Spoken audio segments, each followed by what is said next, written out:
we're going to move on to Susi Ferrarello now. Good luck also, Petri, with your new workshop that you were talking about, the conference that you'll be doing on breathwork. And now I'll invite Susi Ferrarello. Thank you very much. Thank you.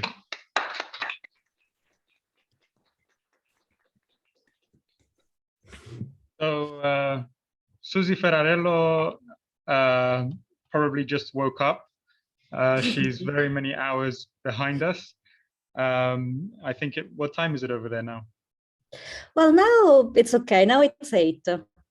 Okay. I'm really sorry I cannot be there with you. I feel so far away. It must be a wonderful experience to be there. Yeah, Cyprus is very nice. Yeah. Too bad, but at least we can do this remotely as well. Right. Okay, well, Susi, I'll let you start. Just jump right in with your paper. Absolutely. If you would just say the title and right. so that So I'm very sorry you must be all tired at this point, and I will lay over you a little bit of Stoicism and phenomenology. But as I will share with you my screen, so while I'm reading my paper, you can read the paper with me. So yeah, I'm going to talk about Husserl and Stoicism. So I will compare the theory of lekton and the theory of noema.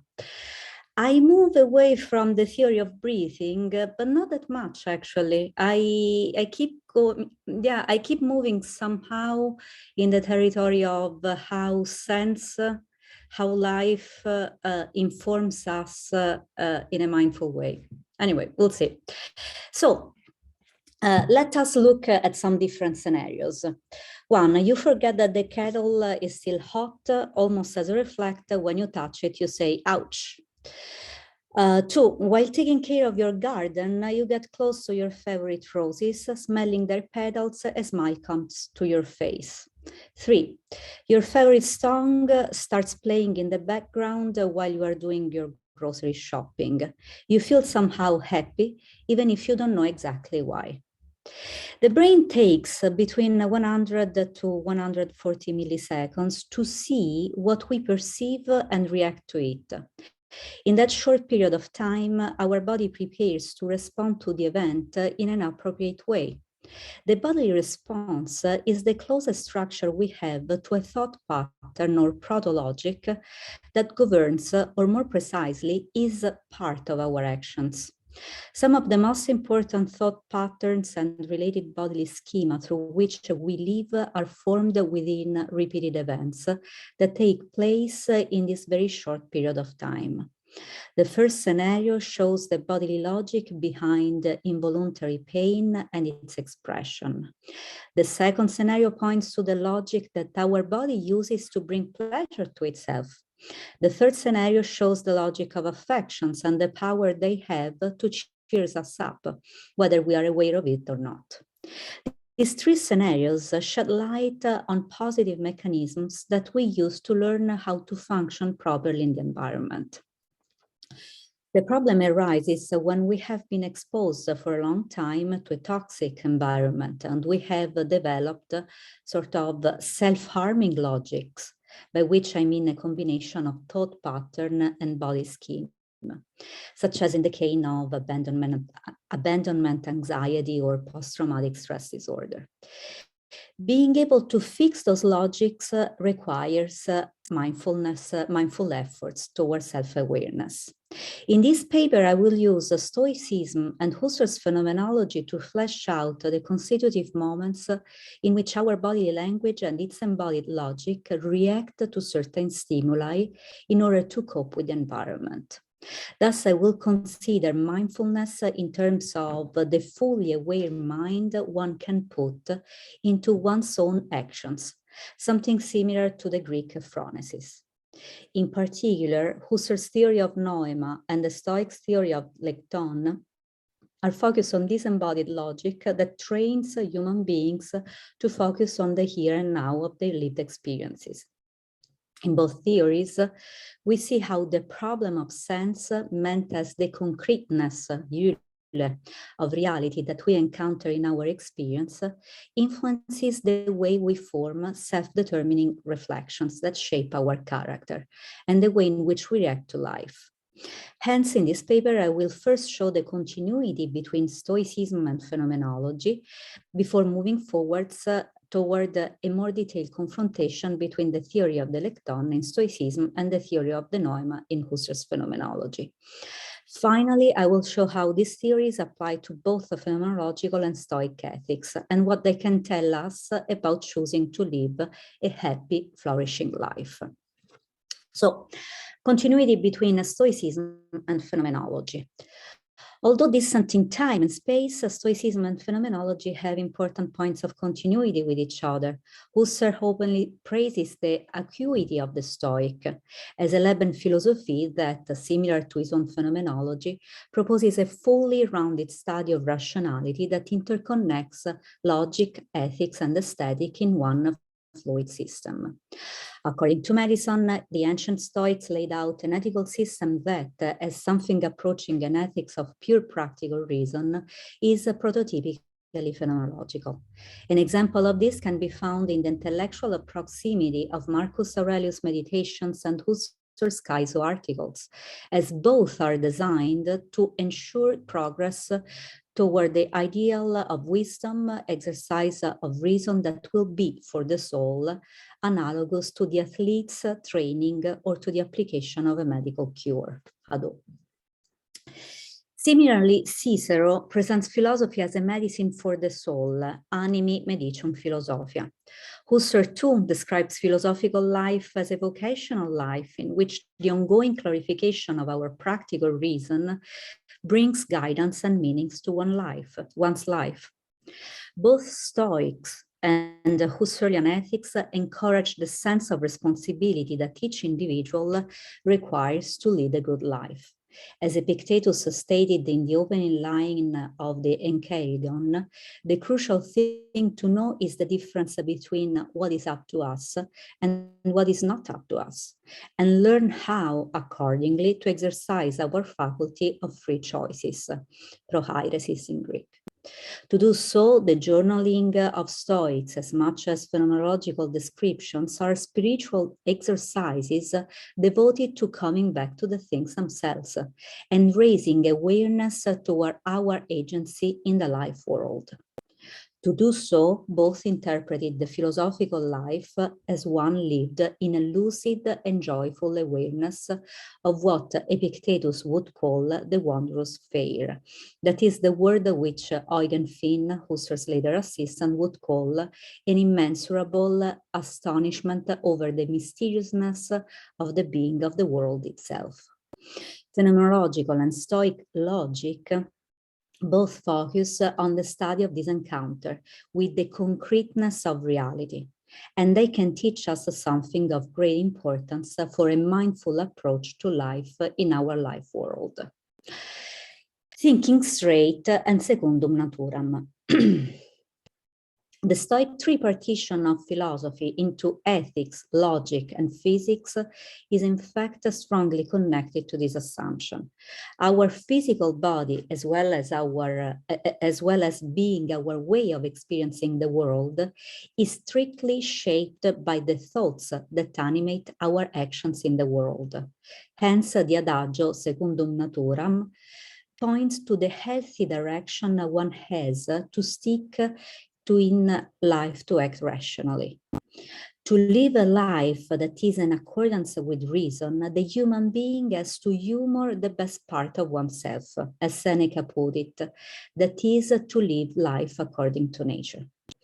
Similarly, as Husserl writes in his Cartesian Meditations, everyone lives in the same nature that they have fashioned into a cultural world in their individual and communalized living and doing. A life of meaning, Husserl reminds us, is a life whose roots are in nature, our nature. For this reason, it is important not to replace nature with the cultural constructions or mathematical idealizations that are abstracted from our personal life. In fact, rationality does not have its roots in an objectivity that is unrelated to our lived experience. Rather, it is a living evidence that we embody in our daily life, whose roots bring us back to the deepest sense of who we are. To live a life of virtue, a life that conforms to the right order of things, that is discernible by philosophical insight, or what Stoics called syneidesis, is to live a properly human life, an authentic life, a life of self-fulfillment according to freedom and happiness, eleuteria kai eudaimonia. An authentic life, an expression that Husserl also uses in his Kaiso article, is a life lived according to vocation, a life in which the individual is capable of interpreting their own nature and the way it expresses itself in the world, and to be able to become who they are according to the deepest values they are called to achieve. The fulfillment of one's life is achieved in the sense that they devote themselves to what is right for their nature. Happiness, both for Stoics and Husserl, but not only for them, is a complex combination of material and evanescent being. Now, the evanescence of sense. Understanding how far words can go and what their limits are is the key to a happy life. Words and the way in which we construct them in our language are a vehicle of sense. Sense itself is a title of a philosophical problem. In fact, both for Husserl phenomenology and Stoicism, sense, seen here in Germany, is an embodied cluster of data whose concreteness is as evanescent as a concept, but also as sensuously present in our being as the food in our stomach. According to Annas, to Stoicism, perceiving is thinking, not the reception of raw data. And language is the color through which we express that thought. Unfortunately, these colors are often blurred and imprecise.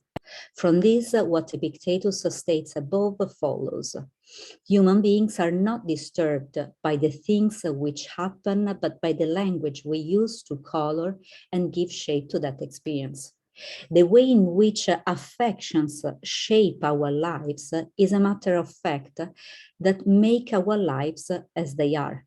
The emotional charge that we use to express a certain sense in language can impact our well-being in one direction or another. The problem of sense helps us to see the subtle difference between our ability to engage with and be affected by the objects of our experience, and our ability to express those senses and assign words to them. As Husserl learned from Brentano, every mental phenomenon includes something as an object within itself, although they do not all do so in the same way. In presentation, something is presented. In judgment, something is affirmed or denied. In love, loved. In hate, hated. In desire, desired, and so on. For every intentional state, that is, for every time I engage with life in the way in which appears to me, there is something which the state is directed to. This means that sense is an unknown encompassed in this engagement with life, which Husserl and Brentano would call aboutness, directedness. In other words, if I represent an apple, the aboutness of the intentional state is related to the apple, and its sense comes to me in my attempt to engage with this object that I call apple. What I'm claiming, in line with the Stoic position, is that our mental states are physical as well as mental.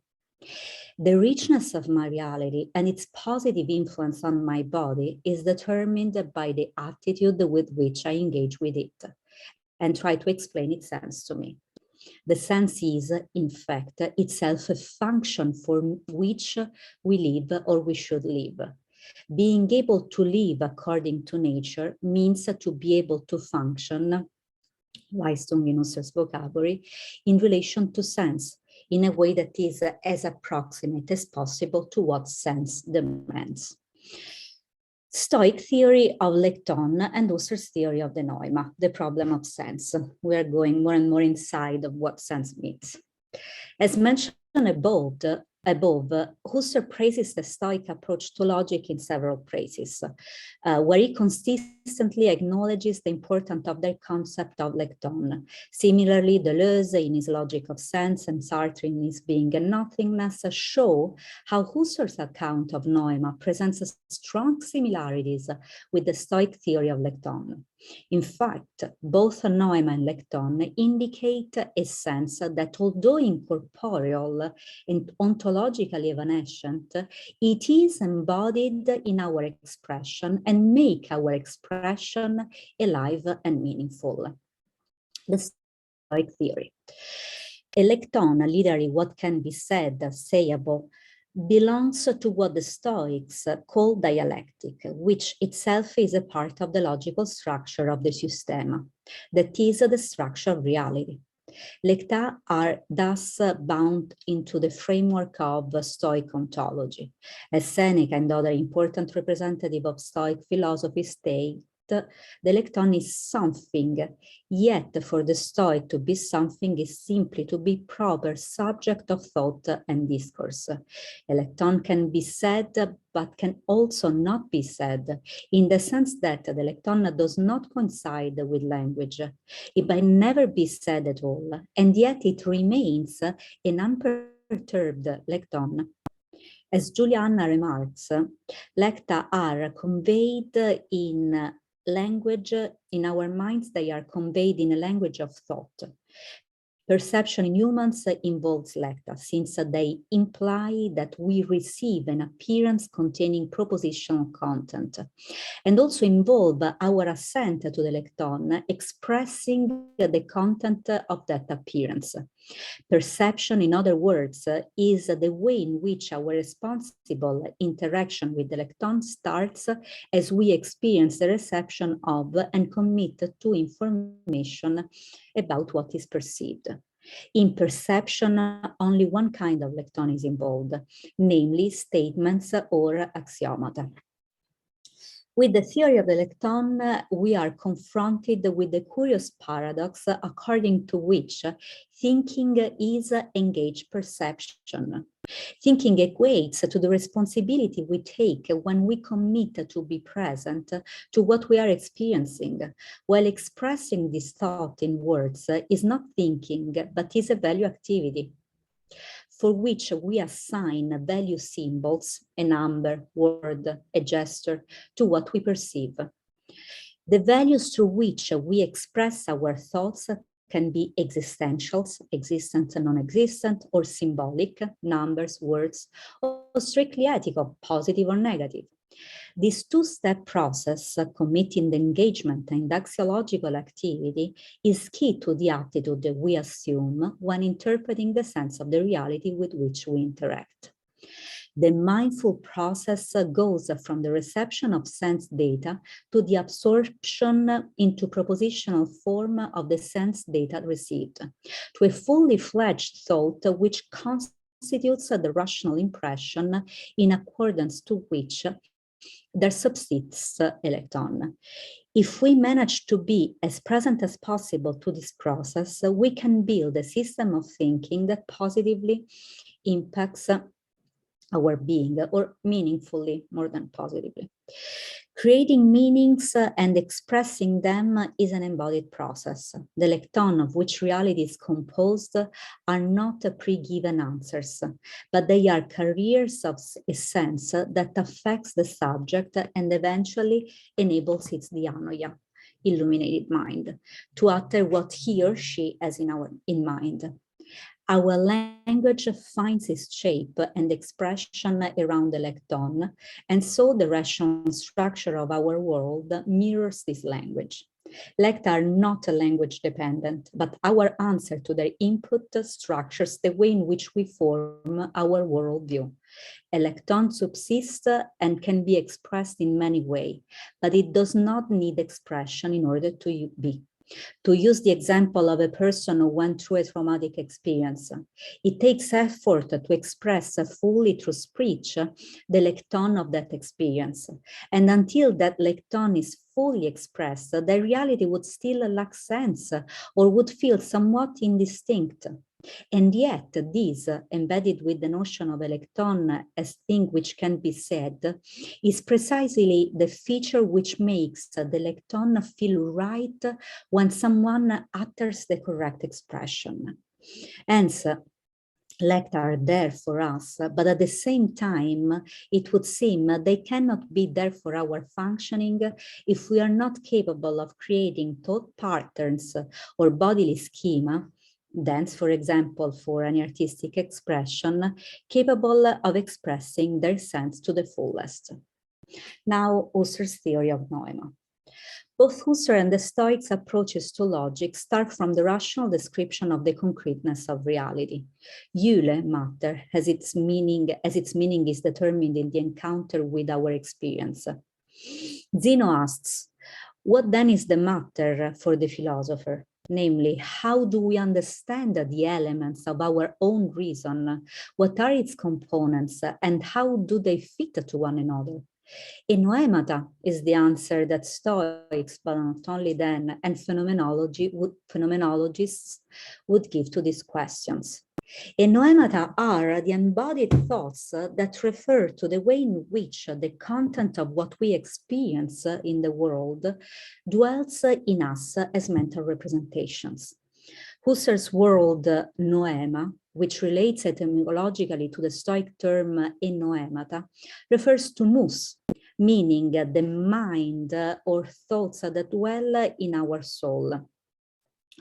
What Husserl's phenomenology calls the intentional X points here to the Greek expression paron apon, present absence, to indicate not only how the matter of our being in the world becomes an evanescent mental pattern, which is sensed when we engage with it, but also shows how this pattern shapes the way in which we reflectively come back to relate to the world itself.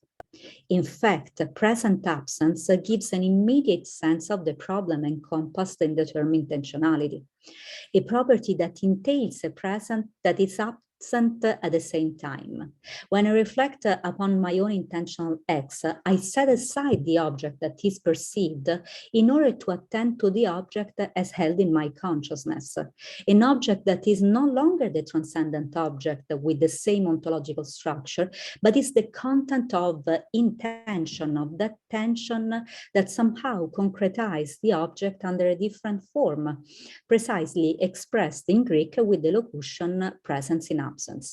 The apple I want to eat is in my mind as a new object whose sensuous property, smell, taste, texture, mirror the concreteness of the apple I mean to eat. The primary structure of an intentional essence is a correlation of matter and quality. They are unthinkable separately because the quality is the way in which matter presents itself, while matter is that which the quality presents. To use the example above, this is a good apple to eat. The matter is the concreteness of the apple, and its quality is its goodness for me and the name that this object has for me. As Husserl writes, act quality is undoubtedly an abstract aspect of the act, and the matter is to a certain extent its concretum. Or in the case of the red patch, the matter would be red and its quality red in brackets, where the quotes would stand for representation of.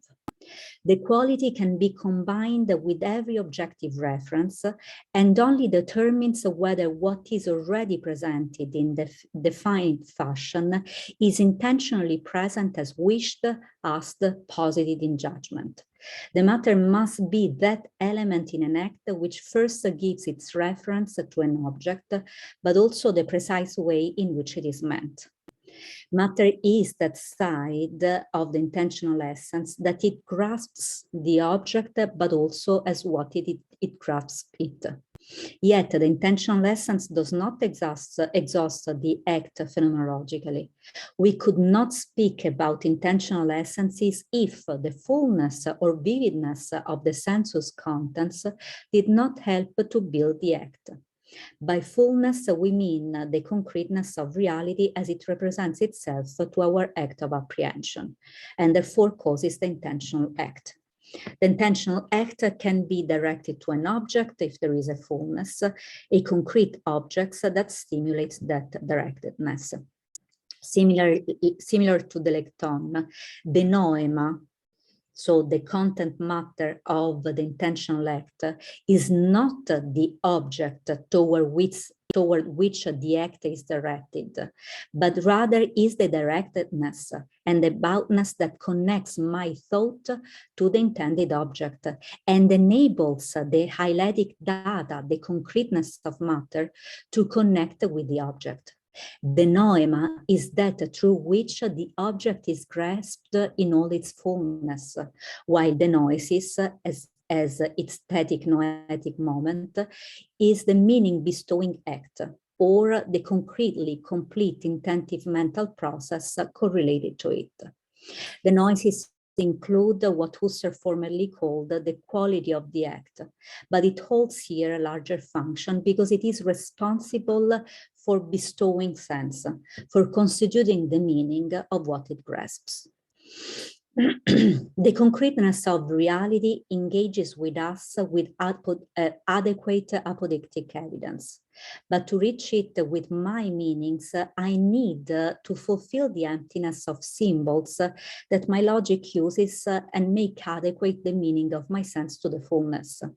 Therefore, the truth, the meaning, the sense is represented to me by the ongoing process of finding a full adequacy to the concreteness of the noematic sense. This adequacy is always considered as self-referential consistency in which the given object is experienced as the meant one. It corresponds to an Evidenzgefühl, feeling of evidence, and the Leistung, functioning. The unity of a positing of reason with that which essentially motivates it, which is unintelligible in terms of a feeling or a feeling of evidence, involving some sort of index of truth. This process of becoming adequate does not, of course, rule out, but rather integrates the act of intersubjective validation. Intuitions must, in fact, be clarified and verified by others. Hence, Husserl's phenomenology would agree with Sextus' statement. They, Schilicet, the Stoics, say that the lekton is what subsists in accordance with or on the basis of a rational representation, katalogiken fantasian iphistamenon. And a rational representation is one in which what is represented can be exhibited in language. By doing so, the lecta, as much as the noemata, would clearly appear to be validated in the intersubjective context by the spoken shared language of the community. That brings the sense into existence for us. Now, how do we connect everything with mindfulness again? Has emerged so far, both Stoicism and Husserl's logic rest on an embodied engagement with sense, for which the linguistic expression becomes a secondary exercise built upon our ability to encounter sense and to connect with it in an embodied way. For both, the very first step of any thought process is being present to the perception, the primal functioning with which our living body engages with our world. The actual process of what we call thought is an ongoing self-reflecting process in which we try to make our perception more and more adequate to the concreteness that has been perceived, but not yet put into words. While sense, as it is called in the lekton or in the noema, to use Husserl and Stoic terms, remains the same whether or not we are able to think or express it. The way in which we react to it and build our thoughts, as well as bodily scheme around it, has the power to determine our character and well-being in society. The exercitia spiritualia of the Stoic are thus ones that are carried on by the means of language and in discourse, and keeping of personal notebook, or in Greek, noema, that are directed towards the development of self-control and building of the character. Virtue, in this sense, is the key to happiness. Here, happiness, eudaimonia, and not what happens to me, must be understood as that form of flourishing that occurs due to that Gefühlsevidenz, felt evidence, that is, to Husserl's terms, the feeling of adequacy that we experience when we engage with life in a way that resonates with our experience of it. That's what I meant. Finally, I can utter my lekton, this encounter with selves. Husserl also thought that this preeminent form of intentionality is what awakens the sense of our limits and pushes the subject, the awake subject, Wach-Ich, to constitute its phenomenon through the noetic and noematic act. Husserl is here describing the moment immediately before the intentional determination that transforms the dilating matter of the biological body, Körper, into a living body, Leib. My life discovered itself as the primal answer to that evidence call. First and foremost, the body discovered itself as evidence of being and being able to do. My life is the title for such evidence, Husserl writes. I decide to live or use myself and my original field of potentialities in order to be and to answer the call of this preeminent intentionality.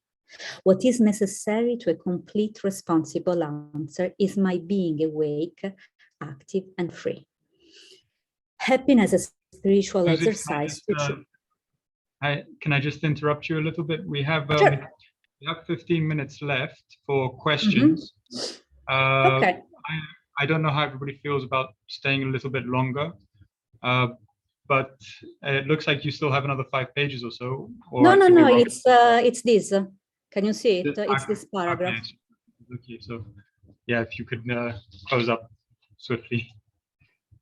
Do you want me to stop here? I'm okay. I mean, I think at the it's up to you. If you feel like if you might want to say a final few words to sort of bring it all together. All right, so I will read this final paragraph.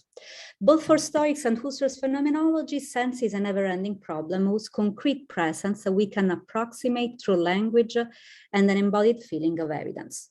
Giving up on this work of approximation might lead to a chaotic and meaningless life world, where we do not feel at ease or in which we feel constantly anxious. Happiness for the Stoics was not a rosy full cup of pleasure. In fact, as Cicero put it, the more a person drains this cup, wherever offered, the greater will be his thirst and more wretched will be his life. The general consensus of the ancients was that, unlike pleasure, happiness, or well-being, can never be something one aims at directly. Genuine well-being only comes from leading a life that is dedicated to the pursuit of sense, which involves a disciplined moderation of one's passions and desire in such a way as to achieve mastery over oneself. The self-empowered life, the life lived in accordance with one's moral purpose, is the only kind of life that merits being called happy. A good character, Seneca said, is the only guarantee of everlasting, carefree happiness. That's all. The other pages were bibliography. Okay, yeah, I see that now. Sure. All right.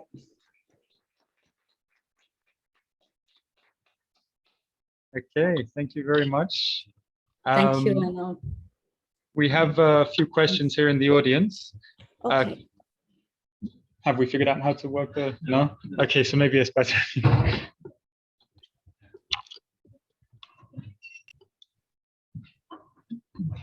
Are you going to come? Oh, I thought she was coming too. No. No. Sorry. Okay.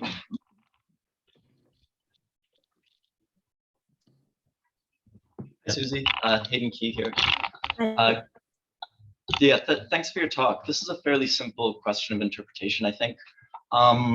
You want to bring the Husserl's noema and the Stoic lekton kind of into contact with one another. And I'm just wondering if that depends on a certain interpretation of the noema. Certainly. And specifically, my guess is that, if you take a kind of West Coast reading on the noema, then noema and object are much closer to one another. Whereas on an East Coast reading, noema separates a bit from object.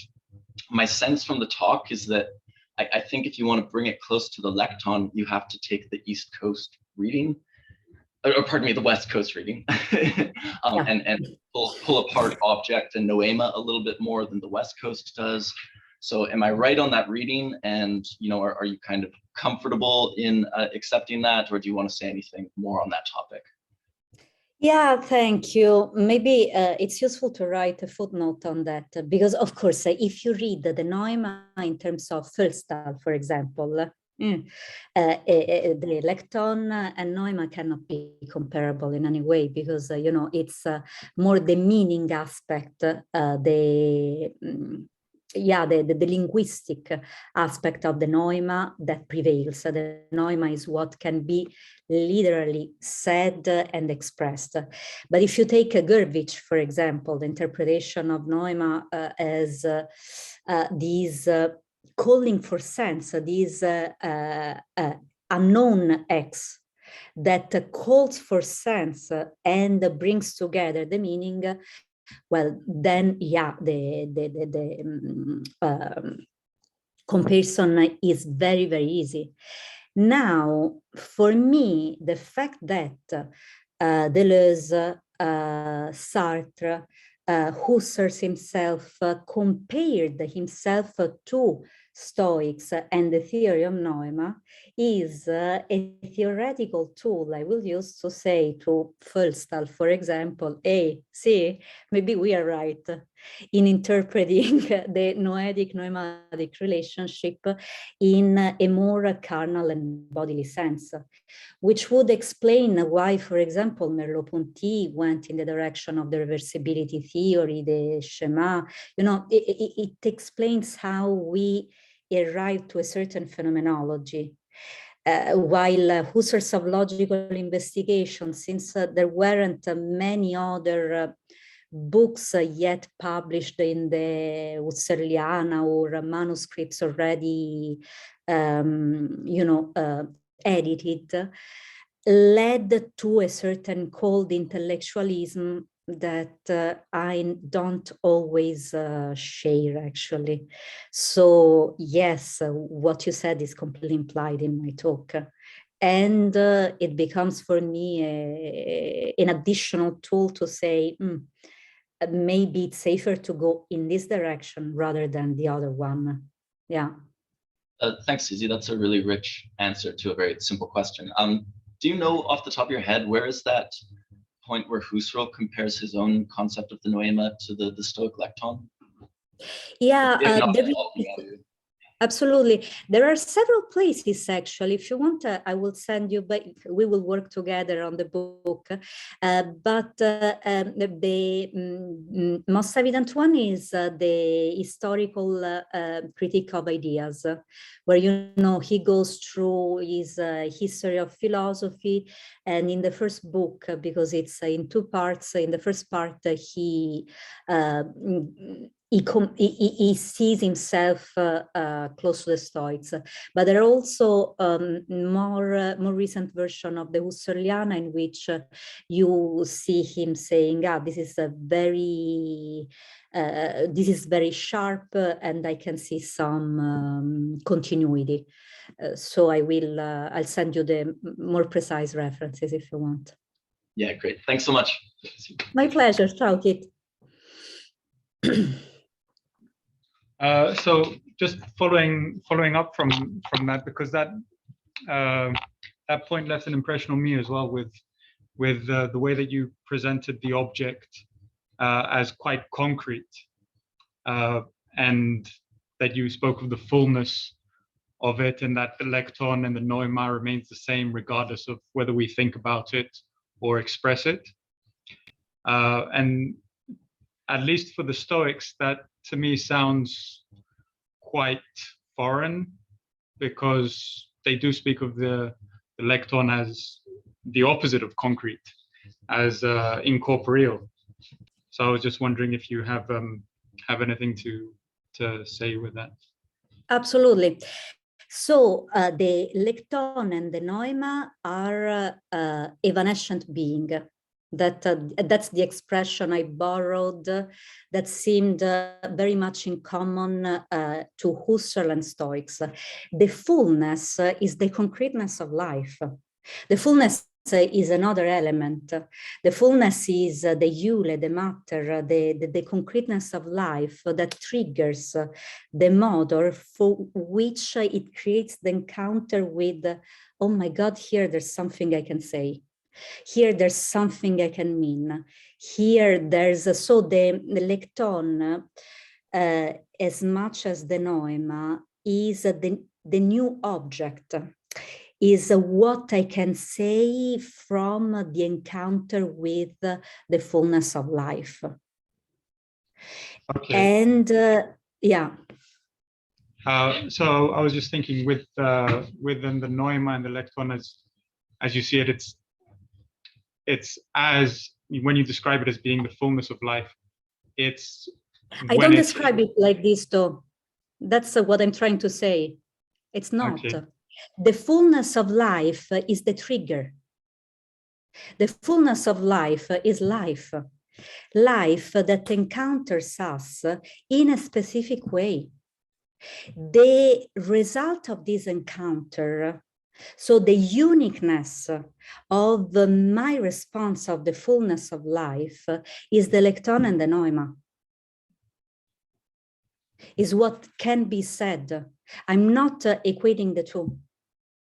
Right. In a logical investigation as well, you have the intentional essence, which is the connection of matter and qualities, and the fullness of life, the fullness. Then in ideas, it will become eule, the term will change, but it's life that encounters us and requires from us an answer, which will become the otherness in Levinas.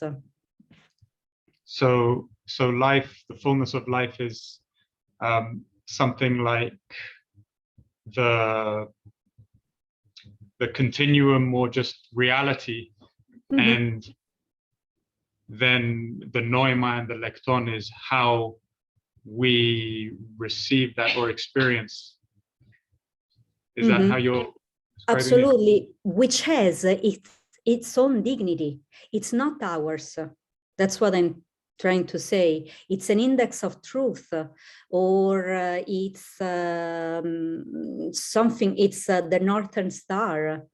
It's not that I see an apple as a pear, it's a pear. No, I mean, I might call it like that, but it's a sense, it's its own sense.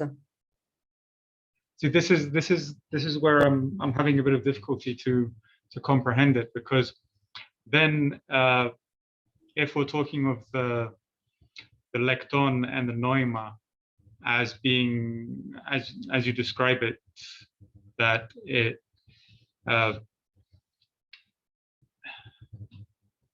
is dignified and it has something on its own, then it seems to be as though there is something that is almost objective or universal about it, or there is something that you're describing that is universal about our own experience of life, which almost removes the subjectivity from the process. And I'm just wondering what...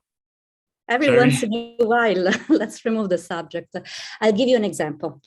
I do philosophical counseling. I love doing this job beside my academic work. Sometimes I have people coming to my office who have lived traumatic experiences or events that never found a word. this event, this encounter with life has its own dignity, is sitting there.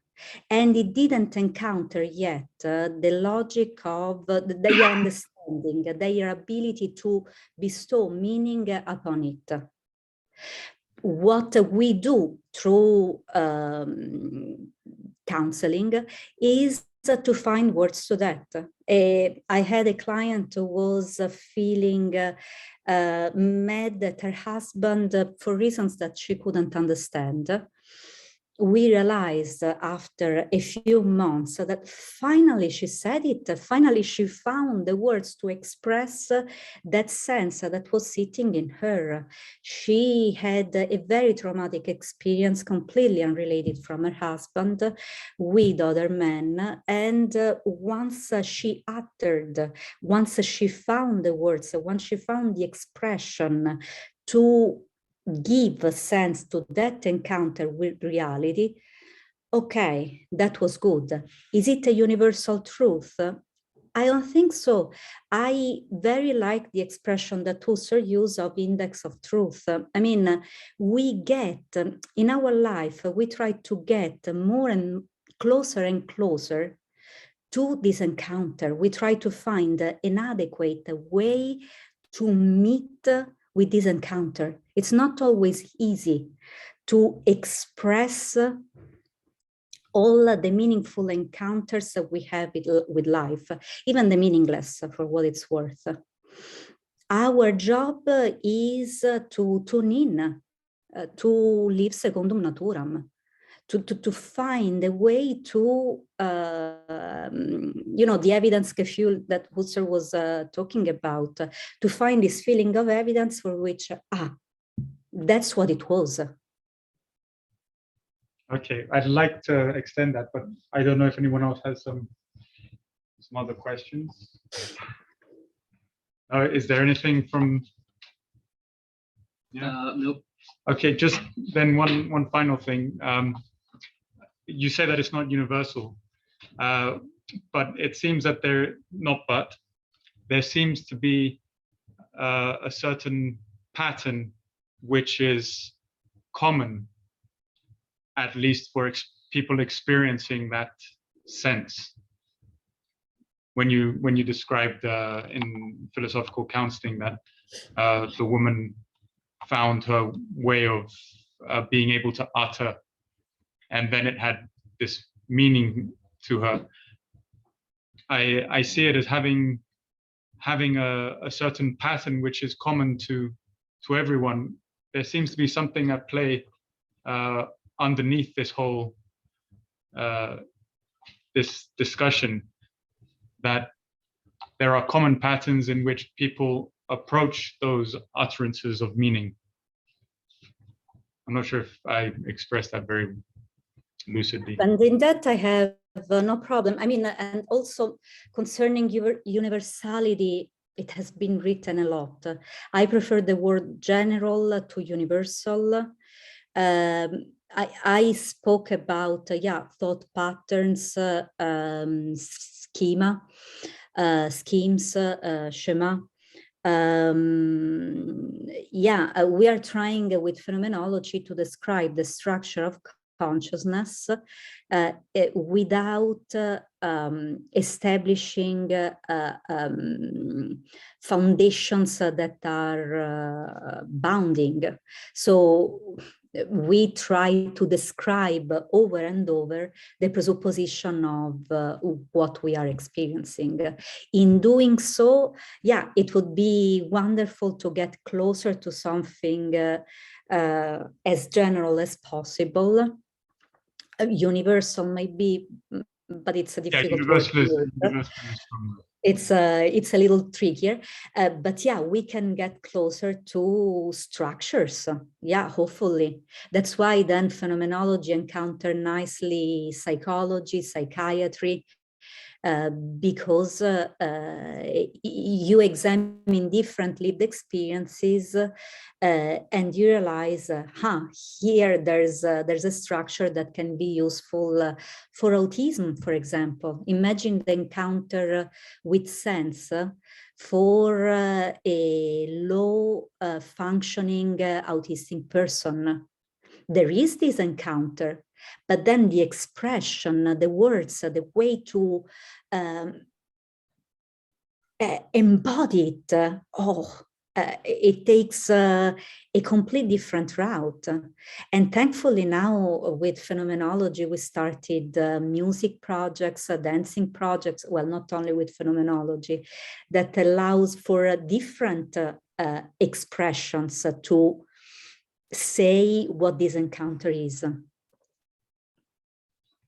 Okay. Well, thank you from everyone here as well. What's your name? Roberto. Robertus, okay, thank you.